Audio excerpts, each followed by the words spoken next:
Што велите за ставот на Европскиот парламент? Има една нацрт резолуција која повикува на трансфер, односно на земање на документите од Белград, кои претходно биле трансферирани таму, и да остане, значи, до 2006 година лустрацијата.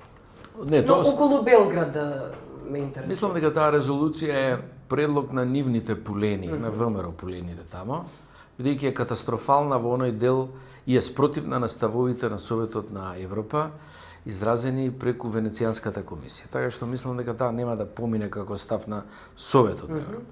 А нивните обиди да предлагаат резолуции од нивните пријатели од десницата да им помагаат сега, ова е слободен, тука нема проблем околу тоа.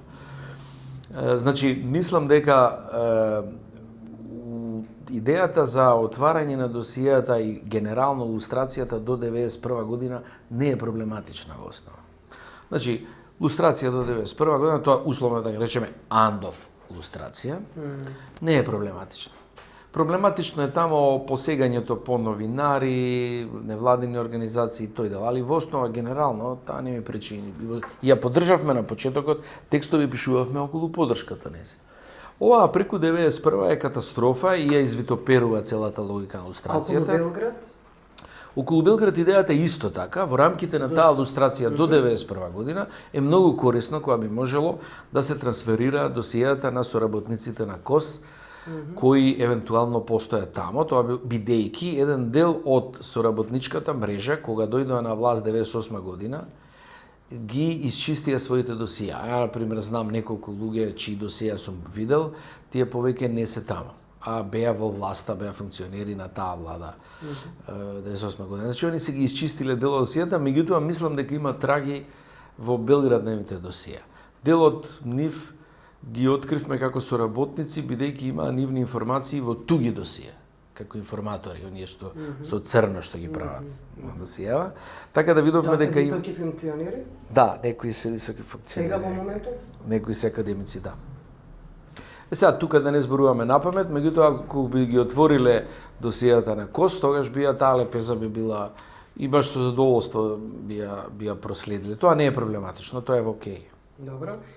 Имаше оваа недела дебата у Димитар Мирчев, на професорот Димитар Мирчев, например, аргументот негов е дека до 2006 е легитимен период заради тоа што останале службите, целата мрежа, соработниците. Ивица Боцевски вели од 98, зашто тогаш сушност е првата демократска влада.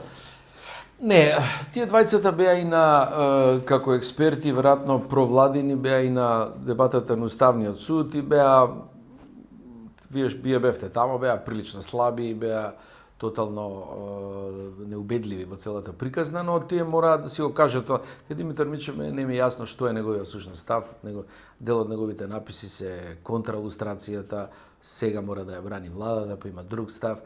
Користе еден трик аргумент. Тој аргумент е дека дали после 91 година прекршувањето на човековите права од полицијата престанало одеднаш. И дали ние сме влегле, да речеме, во период на рај и немало прекршување. Тоа е глупаво прашање, бидејќи секако дека прекршувањето на човековите не престанало, меѓутоа разликата фундаментална е што после 91 година, кога ќе се прекршат човековите права, вие имате инструментите на правна држава, нормална, која ги браните. А пред 91 година, вие не сте го имале тоа, ниту сте имале фер постапка пред суд, ниту правна држава, не сте имали инструменти да се браните. И затоа ви треба друг метод денеска, да го покриете неправдите. А од 91 имате и тој им одговара нив, и са тој ни него гледаат се прават глупави. И Советот на Европа и Венецијанската комисија, туку ломотат без везе, повтараат аргументи. Боцевски пак е наиматен, затоа што он политиколог, нени правник, не знае, не разбира. И он се обидува да дефинира која е нулта точка од која почнала демократијата. И сега ја лоцира сосема произволно во 98 година смена на првата влада на ВМРО ДПМН, што е глупаво, зашто не е, да речеме, владата на Клюсев, зашто е владата на ДПМН, зашто е, например, не е после тоа, Груевски, например. Не ми е јасно тоа.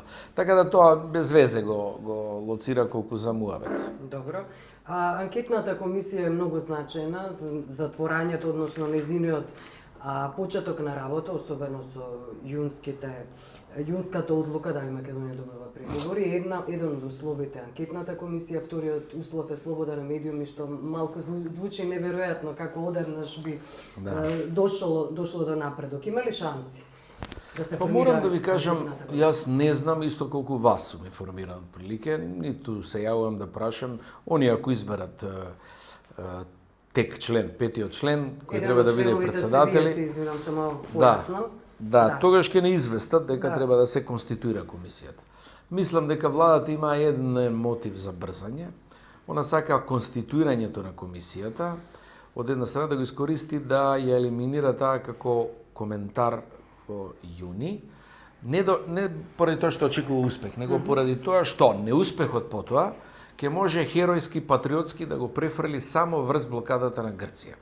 Демек, сите се за нас, Грција не ветира. Ако комисијата не е формирана, тогаш не е само Грција што не ветира, туку имаме други услови. Тоа е проблем и затоа нешто се мува брза.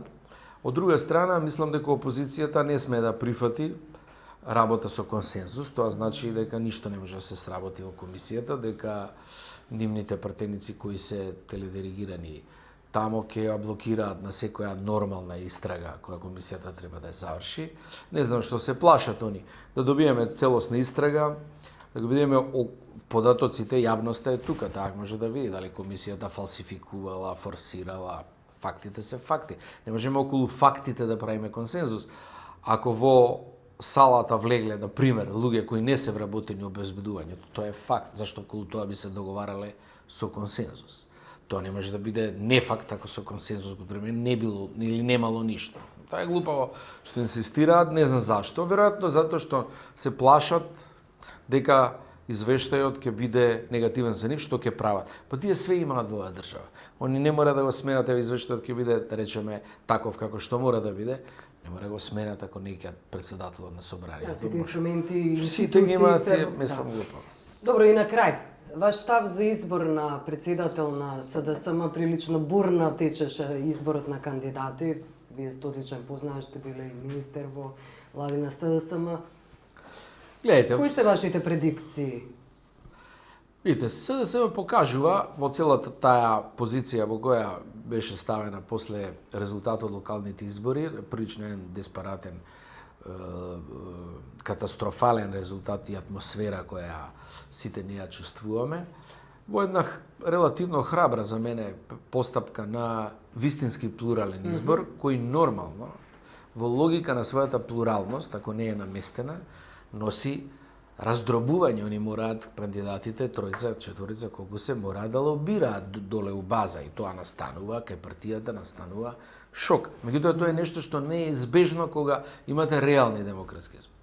Нормално, дел од тие интелектуалци провладини, тоа го оценува дека СДСМ чув од некои мои колеги, покажува дека немала демократски капацитет, не знам зашто. Па не знам зашто, баш сега да ја прашам колешката.